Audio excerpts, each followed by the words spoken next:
Good morning friends. વિરેચન ઉપક દ્રવ્ય વિશે માહિતી મેળવી છે લેક્ચરની અંદર. તો કયા કયા દ્રવ્યો છે એ વિરેચન માટે ઉપયોગી છે? તો દ્રાક્ષ છે, કાશ્મર્ય છે, પરુષક છે, અભય એટલે કે હરિતકી છે, આમલકી છે, બીબીતકી છે. તો આ ત્રણેને આપણે ત્રિફલા તરીકે યાદ રાખો.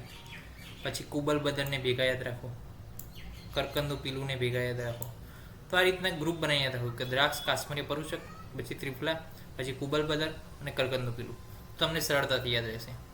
સમજી લીધું કે દ્રાક્ષ, કાશ્મર્ય, પરુષક, પછી ત્રિફલા આવી ગયા, હવે હરિતકી, આમલકી, બીબીતકી, કુબલ બદર અને કરકંદુ પીલું. આ યાદ રાખવાની આ બાદની જરૂર નથી. વિરેચન વિધિ.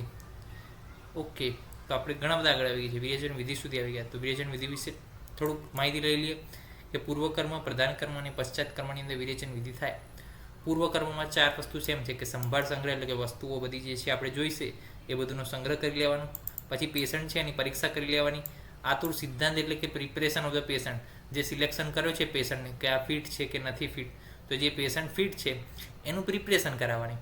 અને ત્યારબાદ માત્રા વિનિશ્ચય એટલે કે ડોઝ જે છે નક્કી કરવાનો.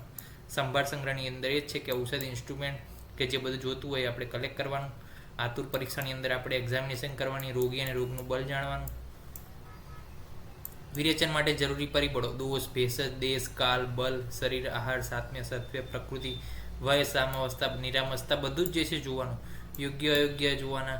કોષ્ઠ જે છે મૃદુ કોષ્ઠ હોય તો મૃદુ ઔષધ, તીક્ષ્ણ કોષ્ઠ હોય તો તીક્ષ્ણ ઔષધ, મધ્ય કોષ્ઠ હોય તો મધ્ય ઔષધ આપવાની મધ્યમ પ્રમાણમાં.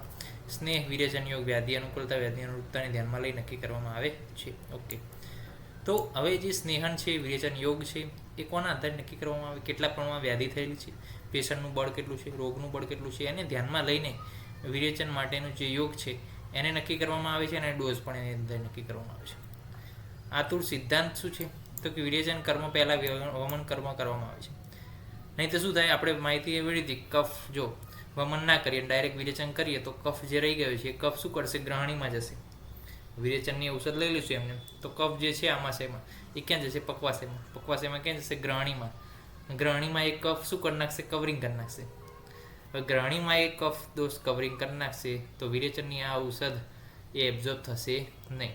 તો શું થશે? મંદાગ્નિ પ્રોડ્યુસ થશે. મંદાગ્નિ પ્રોડ્યુસ થશે, ત્યાં આગળ ગૌરવતા પ્રોડ્યુસ થશે, પ્રવાહિકા ઉત્પન્ન કરશે. આથી પહેલાં વમન પછી જ વિરેચન કરાય. દીપન પાચન કરી નાખવાનું, કારણ કે અગ્નિમાંદ્ય હોય તો કોઈ પણ પ્રકારના સિમ્ટમ્સ નહીં, કોઈ પણ પ્રકારની ટ્રીટમેન્ટની અસર થશે નહીં. આથી આપણે પહેલાં શું કરવાનું? આમ પાચન કરવાનું અને અગ્નિ વધારી દેવાની, એટલે આપણને બેસ્ટ રિઝલ્ટ મળે. આમ પાચન જ્યાં સુધી લક્ષણ ન મળે ત્યાં સુધી કરવાનું આમ પાચન. જીઆઈ ટ્રેકનું મહત્તમ કાર્ય લેવા માટે આ જે છે દીપન પાચન કરવામાં આવે છે. સ્નેહપાન શું છે? 7 દિવસ સુધી કરાય. 7 દિવસ પછી તમે કરાવો તો સાત્મ્ય થઈ જાય, એની કોઈ અસર મળે નહીં. દોષો કે જે શાખામાં છે એને કોષ્ઠ તરફ ધકેલવા માટે અને એનો પ્રકોપ કરવા માટે સ્નેહપાન જરૂરી છે. આપણે પેલું ઉદાહરણ લીધું હતું કે તેલવાળું જે પાત્ર છે એની અંદર આપણે કોઈ પણ પાણીનું ટીપું રહી જતું નથી. એવી રીતે સ્નેહન કરેલું આખું શરીર હોય, જે ઓઇલી આખું શરીર થાય ત્યારે એની અંદર દોષો શું થાય? રહે નહીં. દોષો બધા જ ક્યાં આવી જાય? બહાર આવી જાય છે. સમ્યક સ્નેહનના લક્ષણ મળે ત્યારબાદ 3 દિવસ ગેપ રાખી અને વિરેચન અપાય છે. અને આ 3 દિવસનો જે ગેપ છે એને શું કહેવાય છે? વિશ્રામકાલ કહેવાય છે. એને વિશ્રામકાલ કહેવાય છે. સમ્યક સ્નિગ્ધ લક્ષણથી વિરેચન કરાવો એ બંને દિવસ જે છે 3 દિવસનો ગેપ હોય છે એની વચ્ચે, એને વિશ્રામકાલ તરીકે કહેવાય છે. અને એની અંદર પાળવામાં આવતા ફોલો, રેજિમેન્ટ્સ, રૂલ ને બધાને શું કહેવાય? વિશ્રામ વિષય કહેવાય. તો હવે મેનેજમેન્ટ ઇન ધ વિશ્રામ કાલે જોઈશું નેક્સ્ટ લેક્ચરની અંદર. તો આજે આપણે જોયું કે પૂર્વકર્મ, વિરેચન વિધિનું પૂર્વકર્મ અને વિરેચન ઉપક દ્રવ્ય. તો નેક્સ્ટ લેક્ચરની અંદર આપણે નવા વિષય સાથે મળીશું. ત્યાં સુધી રજા આપશો. જય હિન્દ, જય ભારત, જય ધન્વંતરી. નમસ્કાર.